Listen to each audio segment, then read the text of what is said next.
Je vous remercie tous d'être là. Pour nous, c'est un plaisir de pouvoir diffuser cette technique. On voudrait certainement être reconnu comme d'utilité thérapeutique pour les femmes, notamment les femmes qui ont des cancers, parce qu'elles sont comment dire, privées de beaucoup de choses, elles ont peu de moyens. Et Sylvain et moi, on a été confrontés à cette situation depuis très longtemps. Et enfin, avec la Mona Lisa, enfin avec ce laser vaginal, on a une solution. Effectivement, Igor est venu me voir il y a 5 ans, il m'a parlé de son laser pour me parler de la sécheresse vaginale. Je lui ai dit, vous savez, à l'époque où vous voyez, nous la sécheresse vaginale en France et en Europe, on a les traitements hormonaux. Je lui ai dit, qu'est-ce qu'on va faire avec un laser? Qu'est-ce qu'on va faire avec ça? C'est assez traumatique et tout. En plus, la technique n'était pas très élaborée, c'est-à-dire pas très facile à faire. Et donc je lui ai dit, bah, revenez me voir quand vous aurez comment dire, développé votre technique.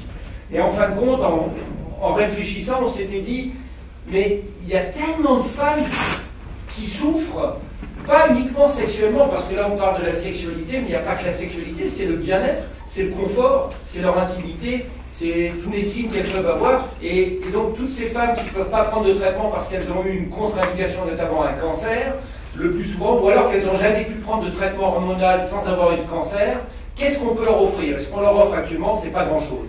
Et là, avec Sylvain, lui, il était beaucoup confronté à ça en sexualité, moi en cancérologie, et on s'est dit, bah, il faut qu'on avance tous les deux, et on avance tous les deux.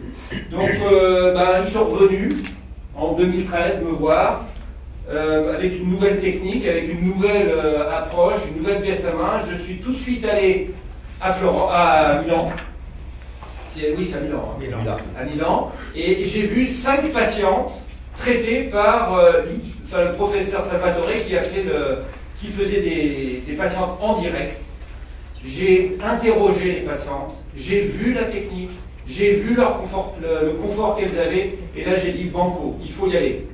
Donc j'ai dit ok, je fais. J'ai demandé à Sylvain, s'il te plaît Sylvain, va voir, va t'informer, va regarder, regarde ce que tu penses. Et Sylvain a eu la même réaction que moi. On a tous les deux été séduits par cette technique, par cette ouverture pour les femmes dans leur vie de femme et dans leur sexualité.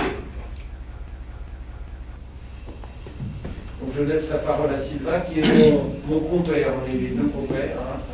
Et j'aime bien parce que moi je suis un peu le cancérologue, lui il est le sexologue, il a été responsable des recommandations de la Société française de cancérologie en scénologie.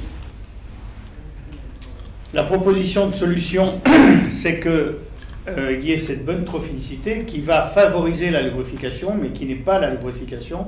La lubrification, c'est quand la femme mouille, en clair. Hein. Le désir sexuel coïtal s'apprend par l'appropriation du vagin érogène. Il y a beaucoup de femmes qui disent, quand il me caresse hors rapport, hors pénétration, je peux avoir du plaisir. S'il y a une pénétration, je n'ai pas de plaisir. Sauf que n'oublions pas que le corps humain est toujours reconditionnable. Donc si on se conditionne dans une situation favorable, ça marchera de mieux en mieux. Et si un vagin redevient hydraté et lubrifié, il va se remettre à fonctionner automatiquement comme ça. Pour tonifier le périnée, ça depuis les exercices de Kegel, qui était apprendre à contracter, c'est à partir des exercices de Kegel qu'on a fait la rééducation du périnée. Et avec les exercices de Kegel, déjà à l'époque, il disait, Kegel, que les femmes qui avaient suivi ça, c'était dans le postpartum, elles avaient plus de plaisir sexuel par la suite. Et enfin, quand il y a un bon périnée, ça retarde un peu ou ça prévient l'incontinence urinaire d'effort et les prolapsus. Et la femme, enfin, s'approprie son vagin.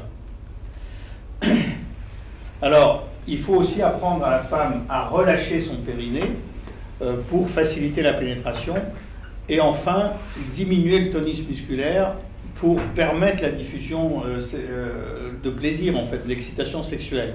Plus on est crispé et tendu, moins on aura le ressenti du plaisir.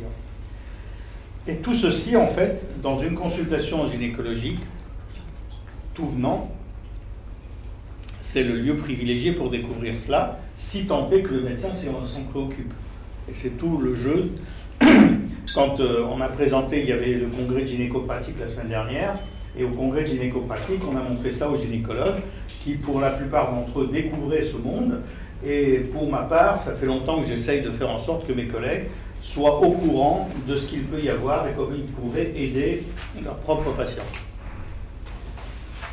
Et je vous remercie de votre attention. Écoutez, si vous avez d'autres questions, on est à disposition. Je pense que vous allez recevoir aussi un dossier de presse bien ficelé, bien fait. Enfin, on est à votre disposition, mais on est bien entendu avec plaisir. On vous donnera toutes les informations. En tout cas, merci d'avoir été avec nous.